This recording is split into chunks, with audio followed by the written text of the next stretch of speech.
নমস্কার, সকলে কেমন আছেন? আশা করি ভালো আছেন। আমি আজকে রান্না করছি কাতল মাছ দিয়ে ফুলকপি আর আলু দিয়ে শীতের সবজি। আমার বাসায় যা ছিল আমি ওটা দিয়ে রান্না করছি। আপনাদের যদি আরো কিছু থাকে তা দিয়েও রান্না করতে পারেন। চলেন রান্নাটি দেখি। এই যে কাতলা মাছ, আমি আগে কাতলা মাছ ধুয়ে পরিষ্কার করে নিয়েছি। আমি কাতলা মাছের সঙ্গে আর যাচ্ছে ফুলকপি, আলু, শীতের সবজি ফুলকপি আর আলু দিয়ে কাতলা মাছটা রান্না করব। সঙ্গে আরো আছে পেঁয়াজ কলি আর টমেটো। আমি কড়াইটা গরম করে তেল দিয়ে দিয়েছি। এখন মাছটাতে তেলটা গরম হতে হতে আমি মাছে হলুদ লবণ মাখিয়ে নেব।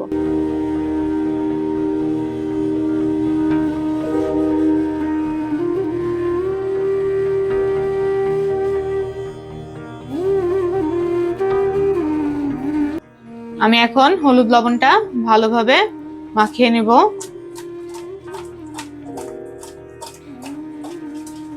ভালো করে মাখাবেন।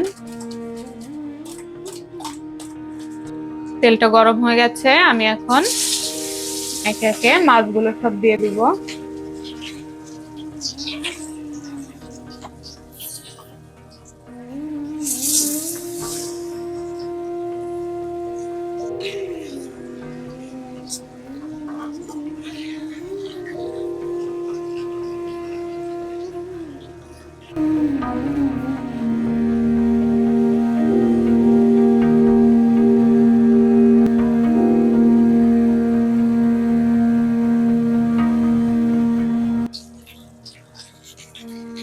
আমার সব কয় পিস মাছ ভাজা হয়ে গেছে।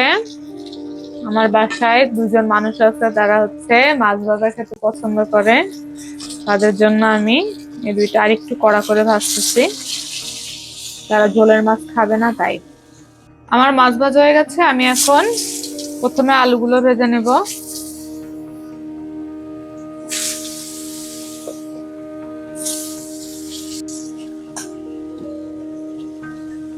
আলুটা হালকা লাল করে ভেজে নিব। সব সবজিগুলো আমি ভেজে নেব এইরকম ভাবে।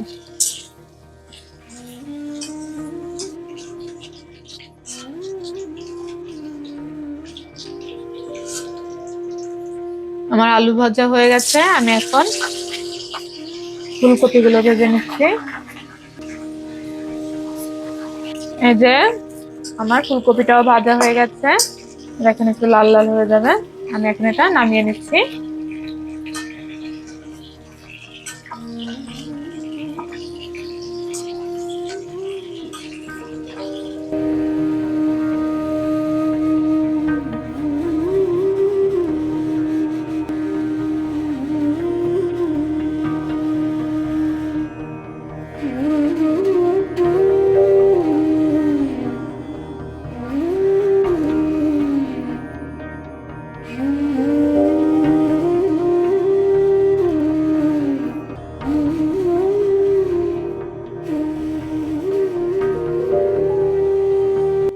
আমার মাছের ঝোল রান্না করতে লাগছে। আমি নিয়েছি এখানে লবণ, হলুদ, মরিচের গুঁড়া, জিরা আর ধনিয়া গুঁড়া।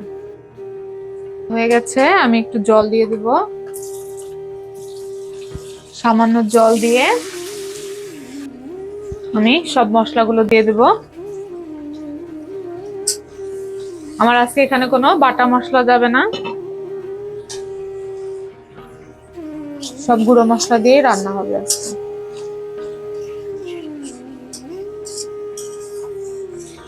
এই যে আমার মশলাটা কষানো প্রায় হয়ে গেছে, আমি এখন সবজিগুলো দিয়ে একটু নাড়াচাড়া করে নিব। আমি সবজিগুলো দিয়ে দিচ্ছি।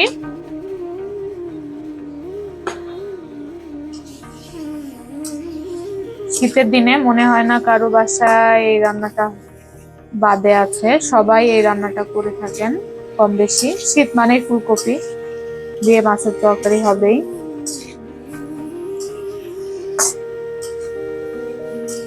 কিছুক্ষণ নাড়াচাড়া করে আমি এটাতে জল দিয়ে দেবো। আমার মশলার সাথে ফুলকপির সাথে আমি টমেটোটাও দিয়ে দিচ্ছি।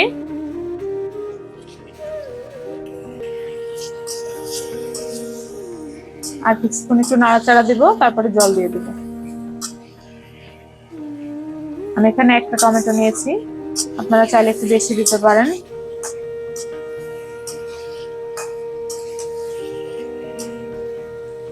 এই যে আমি এখন জল দিয়ে দিচ্ছি।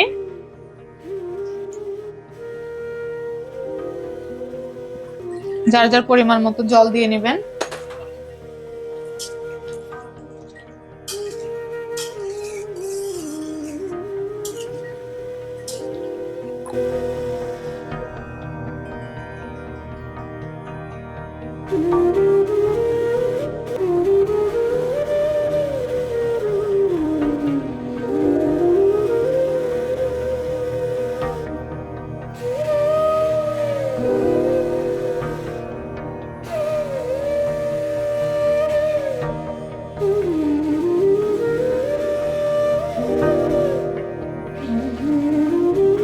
এই যে আমি জলের ভিতর মাছগুলো দিয়ে দিয়েছি। মাছের গাবলাটা ধুয়ে একটু জল দিয়ে দিলাম। এখন আর একটু ফুটে গেলেই আমি এটা নামিয়ে নেব।